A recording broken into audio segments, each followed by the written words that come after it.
beautiful thing. I'm glad to see you. How you I'm been more doing? happy to see you.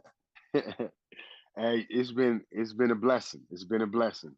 So you're out of the blue uniform that says CDPR. What do you choose to wear nowadays? I see you got a nice tank top on. Are you Oh working yeah, out? I see somebody. ball Yeah, caps. I was in a gym earlier. So somebody had gave me one of my favorite rappers. Oh, In love a it. tank top. Yes. Tupac. One of my favorite rappers and everything. And somebody gave me a tank top with he was on of him with a picture of him on the cover of his magazine called Double XL.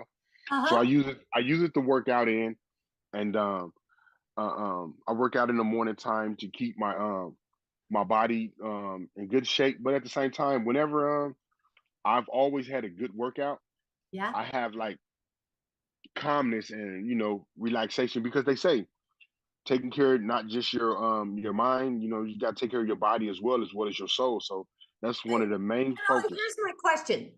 Yeah. When you are locked in a cell, there's a Uh-huh. routine. They tell you Hmm. when to eat, they tell you when to shower, they tell you Yes. when to go to school, they tell you when Yes. to go to yard. And you don't, I would imagine you develop discipline simply because it's put onto you. But when you Yeah. get out, there's a whole different ball game. The phone starts ringing, it can't get to the gym. Yes. How Yes. how do you stay committed to, like you said, working out makes you calm, it works on your soul. How Hmm. on earth can you stay committed to the discipline that you learned in an 8-foot cell? That's the key, because that discipline is one of the things that set you free. And now you're out here in the Wild West. The Yeah. world is crazy. Now, Talk to me about that. don't get me wrong. Trying to keep that discipline is tough. It's very tough and it's hard. And at times I find myself not having meals because I'm trying to accomplish my goals throughout the day. And I may miss breakfast, I may miss lunch and have a snack on the road. But the thing is, I'm so focused on staying out of prison, and I'm so focused on I'm so focused on getting things accomplished, You getting things make me accomplished laugh. You make that me laugh. hey, it's it's it's one of those things where I had to learn to take time for myself. I had to learn to take time throughout the day to get that quiet time that I was getting in my cell. Well, let me So tell you, Tyrone, you're the yeah, only man I think I've ever met in my life who said they forgot a meal because they were too busy keeping yeah. themselves out of prison. Hey, I because love I that. where I'm located, I'm located like in the center from where I need to go downtown LA Okay. and where I need to go the other way to Torrance and Carson Okay. because there's reentry program in Torrance, reentry program downtown LA, and the college I go to, Cal State Dominguez, is in Carson. So I'm in the middle. So when I'm going back and forth to my groups and going to school and coming home, sometimes I forget. And the thing about it is I'm still on the bus because I'm unable to get a license right now because of my brain tumor. So I'm on the bus. Wait, hold on a second. We're going to pause right there. What brain tumor? Oh, I've been having a brain tumor my entire life. That's why I have seizures. And while I was in prison, they've told me over 100 and some times they need to do the surgery. They need to do the surgery. Since I've been out, I went to a neurologist and he told me, surgery? You don't need no surgery. You stay on your medication. What they didn't tell you is the brain tumor has been shrinking throughout the years because they looking at my scans and they said, give or take 2 years from now, we can just stick a needle in your head and drain it 2, 3 years from now. And you'll be okay. You won't be having seizures anymore. But I haven't had a seizure in 3 years. Okay, so wait a second. You're in a prison cell for how long? This time 22 years, and before that was 8 years. Okay, so we're talking 30 years behind bars with the routine. with this brain tumor, they're saying you need to cut into your brain and cut it out. You're having seizures, you get out, you're going Dominguez downtown, you're going here and there, and you have the biggest smile of anybody. You have more obstacles than most people, and you are overcoming them with such grace and elegance. I hear about you. People are telling on you. I'm hearing about the life you're living. Yeah. Tell me, what's the secret sauce? What do people need to know that you know? Because people are complaining. They don't want to ride a bus. They have a stomach ache. They can't get on the bus. It's too far away. Everybody has excuses why they're not succeeding. You have every reason on earth to start complaining about 30 years locked up. I don't know what the heck's going on. I have a brain tumor. Woe is me. I can't get on the bus. You are not a victim. The thing about it is, I tell people all the time, when I was at Kern Valley State Prison and getting out of the SHU in 2012 and going into the mental health department at Kern Valley, someone gave me your book, the GOGI book. I did not know nothing about GOGI. I didn't know nothing about rehabilitation. The only self-help group I had ever heard about in my entire life was AA and NA. And at that moment in time, there was no way in the world you was going to tell me that if someone came to my cell with a cup of Pruno or White Lightning that I wasn't going to buy it. but but because I knew that I knew I wanted to see my first grandson who had just been born in 2012, and I didn't know how to see him. So I decided to ask for help, and I told someone in the mental health department, I said, I want real help. And if you can't give me real help, within a year, I'm done with you guys. And in that year, this one young lady, I forgot her name at Kern Valley, said, here's a book called GOGI. This lady, Coach Taylor, is wonderful with this book, and I want you to read it. That very first book, I held on that book for like 5 years running. And that book helped me a whole lot, see a lot of stuff about myself that I didn't understand with the help of therapy. And I started realizing that there was so much that I had to offer the world if I get myself together. And that's when I started learning more about self-help. That's when I started learning more about other groups. But it was it was that very first GOGI book that I received in 2013 at Kern Valley State Prison that gave me a path and helped me understand myself. And everything that I learned in that book just kept reinforcing this thought in me of saying, you can do better. You have you have a journey, you have something to give. But get yourself together and you're gonna be okay. And when I got over all those childhood issues that I just felt was holding me back, didn't know was holding me back for one. I didn't know it was holding me back. I didn't know this immersion that I had put myself into, that poor me, why me, my family this, my family that. I started educating myself, reading and learning a whole lot of stuff about psychology and philosophy and things that have to do with emotional trauma that people hold on to. Oh yeah, it was at that point you couldn't take this smile off my face. You know what I'm saying? You couldn't. You couldn't. And there was no way I was going to let someone stop me from getting to where I'm at right now. I've been out 6 months. February actually February 12th to be 7 months. After receiving those two life sentences, there was I never thought I was coming home. And that's why I love that smile. And you sent me some pictures of you with your yeah, family. I don't think I saw the picture of you and that grandson of yours. He was the motivation. He my was. my very first grandson, I'm gonna send you a picture of him. Here's the thing about that.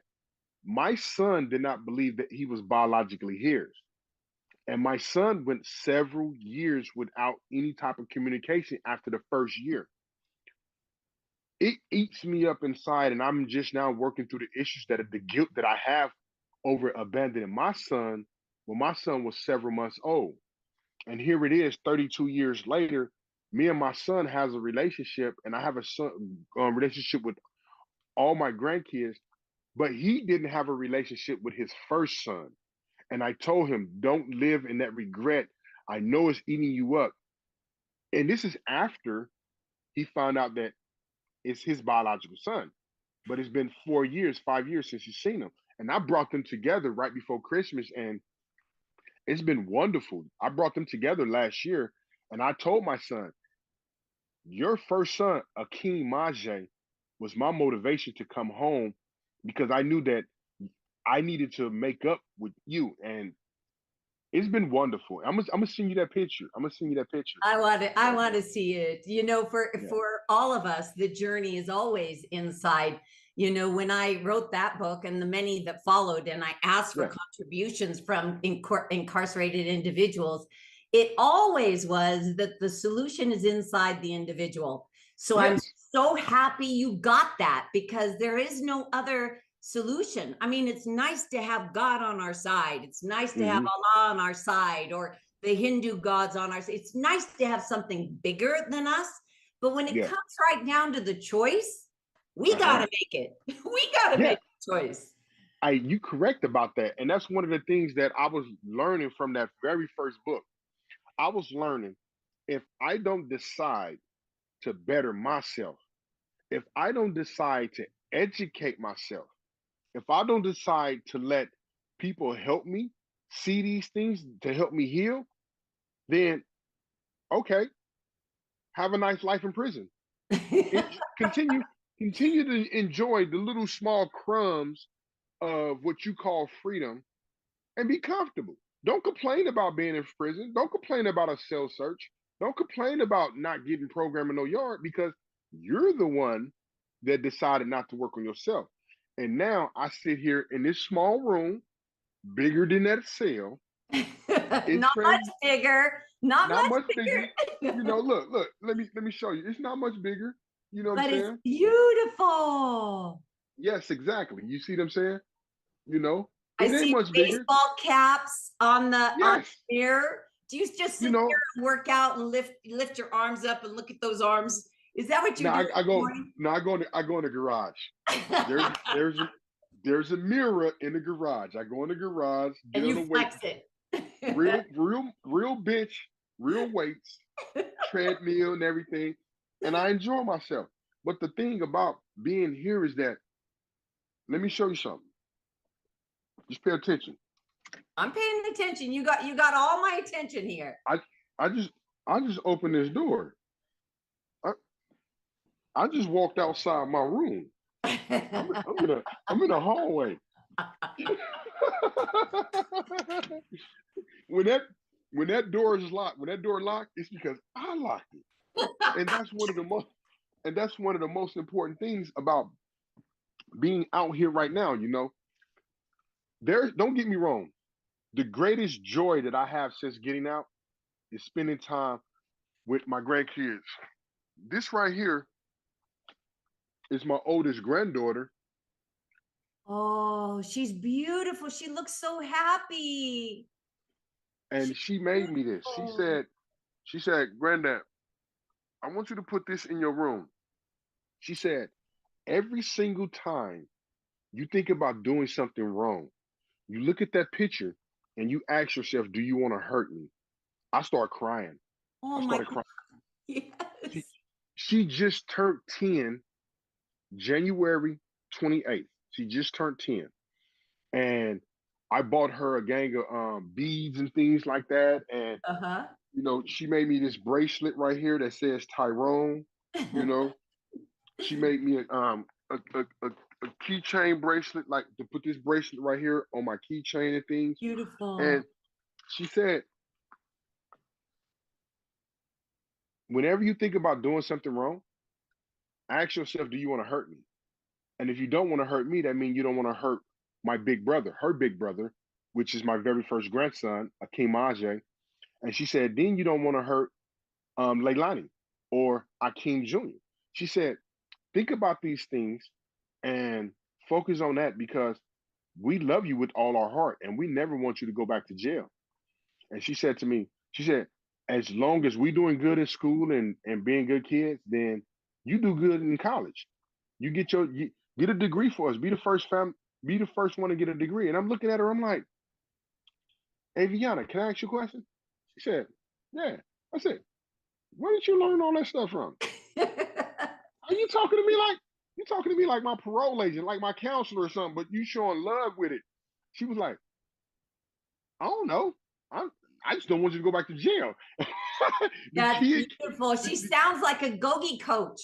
the kid came back. The kid came for a minute, she was like deep in zone.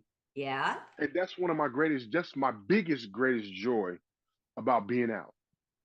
Being able to spend time with the grandkids, being able to spend time with my nieces and nephews, Yeah. being able to um the weekend before Valentine's Day, I'm going to Vegas to spend some time with them.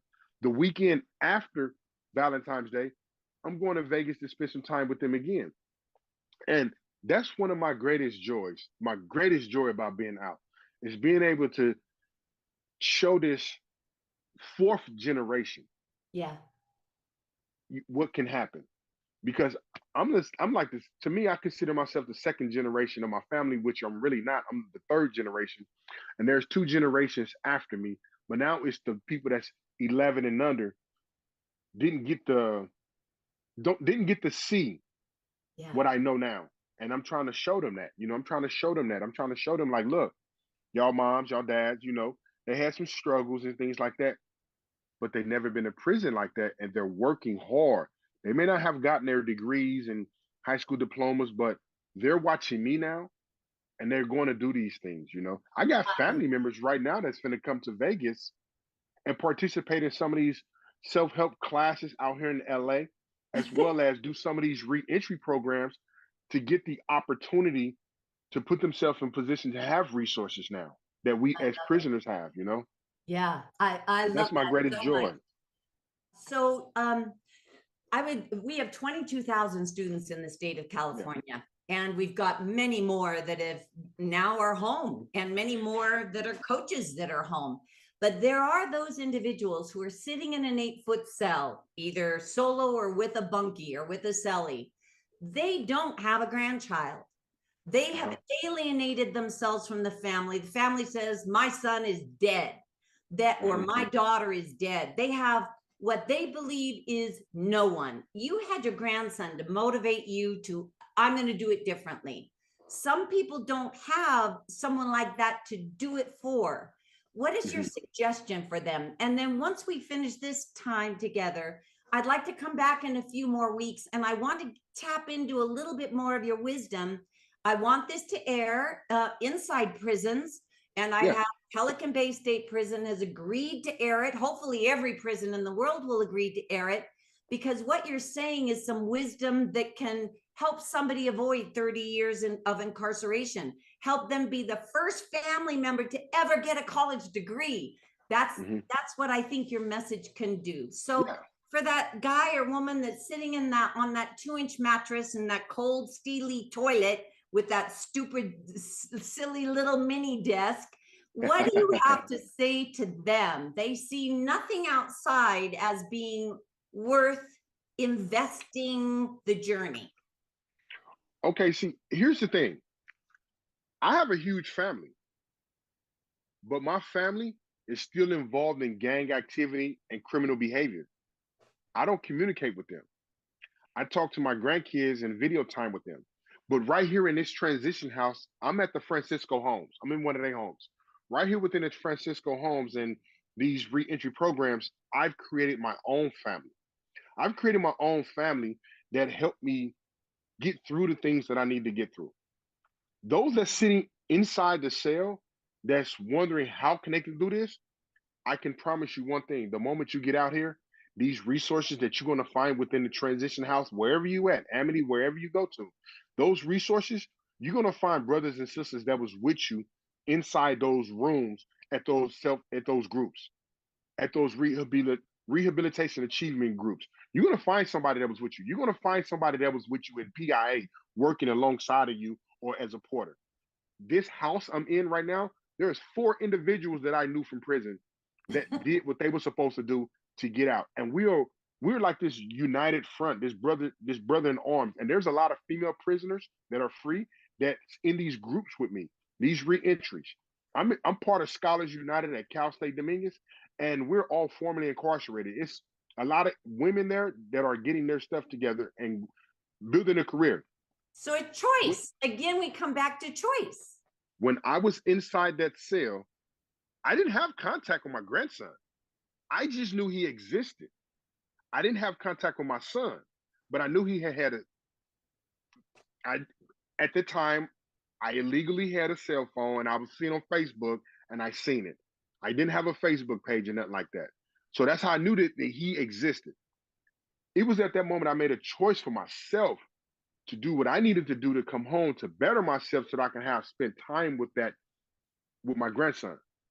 Now, for the person that don't have that, make that choice to better yourself to get out here and enjoy the freedom of this room that I'm in. Enjoy the freedom of being able to reach in your pocket and say to yourself, I'm about to go and buy me an ice cream cone. There's all types of things that out here that people have forgotten about. They forgot about what it's like to go on a Ferris wheel, to walk down the street. This morning, I walked up and down the street because I felt like I was walking a yard, but the only difference was I was seeing cars and beautiful people walking by. I was interacting unconsciously with people that was going back, that was going to work, that was going to the store. The motivating factor is actually having the freedom to do come and go as you please. I'm telling you, that does not get old. Coming and going as you please. And more so doing it for yourself so that no one can tell you what to do in a constricted, confined sardine can. And I best believe when you decide to do that for yourself and get out here, the wonders and joys of life, you ain't gonna be able to overcome those things. So You ain't freedom gonna be able never to. gets old. Freedom never Freedom gets never freedom never gets old. old. So many kids I've met in shopping malls, the grocery store. I'm talking about under 5 years old, looks at me and smiles and waves, and that just makes me feel so good. It feels so good that this person is seeing me for who I want them to see me in and smiling and embracing me and waving at me and saying hi. That feels wonderful because those little kids don't see the monster that I once was. They see who I am today, this kind hearted, loving individual who's trying to better himself and better my future. I just turned 47 December 28th. I say to myself, I got a 25-year plan before I retire. And Well, before you retire, long before you retire, I do want to get you back on this meeting yes, with me. I want to talk about, I want you to think about like next time we talk, and we're going to have a half hour and we're going to talk yeah, about whatever topic you want to share with people who have been in your shoes or those blood relatives that are still making decisions that cause them to worry at night, look over their shoulder, be afraid. They don't have freedom. They're in yeah. more of a jail cell than you are or than you ever And will. and that's one of the things I wanna leave the individuals with that is still incarcerated. Yeah, Your body is incarcerated, but your mind is not. beautiful. Out here in these streets, so many people minds are incarcerated and they don't even see it. So you have the upper hand. They're not doing the things that we're doing to get ourselves together. And the next time we talk, I will discuss a lot how Gogi has helped me to this very day out here in these streets maneuver because I didn't think that it would be able to help me when I was in the cell. I thought it would just help me maneuver and not get into trouble in the yard. But those Gogi tools are providing me with a sense of calm and security out here in these streets. I'm telling you, I literally have to think for the next person a whole lot so that we don't clash. But more importantly, I don't go back to my old negative ways and my old negative behavior. And I got no problem with thinking for them to stay free. I have no problem at all.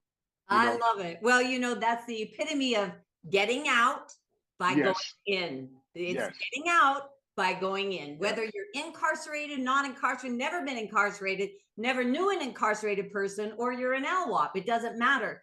The only way we're yeah, going to get out of the prison is by going in. yes. I'm so And proud of you. So I get to see you again. And yes, I'm so happy you have the family that you have at the Francisco home and Coach Darius. And yes.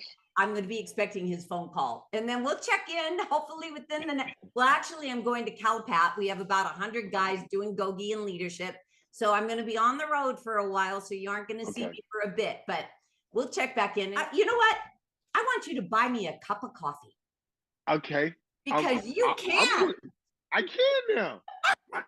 I got a bank account with hey, I'm not walking around. I've been out 6 months and I'm not walking around like I was at 15 years old with racks in my pocket. I got I got a few racks in my bank account. I Yeah. love that. I got I All got a right. few Well, thousand. I like I got a cafe few thousand. lattes. I like cafe lattes. So it's going to set you back about Yes. $6 now. With Oh, inflation, it used to be 3. Now it's 6. that's hey, that's crumbs. All right. Till then, I'm going to see you later. uh, Keep smiling, dear. You're doing a great job. I love you, Coach Taylor. Thank you I for love you everything. more, dear. You make my work really worthwhile. All the volunteerism that I do is just, I just feel so rewarded for my life when I hear someone like you who is inspiring future generations to go to college instead of go to an 8-foot cell. It's great. Or just work a job that's getting you nowhere. Get your Yes, degree and get a career. yes, yes. I love your message. We'll talk soon. All right. Bye, Love you. dear.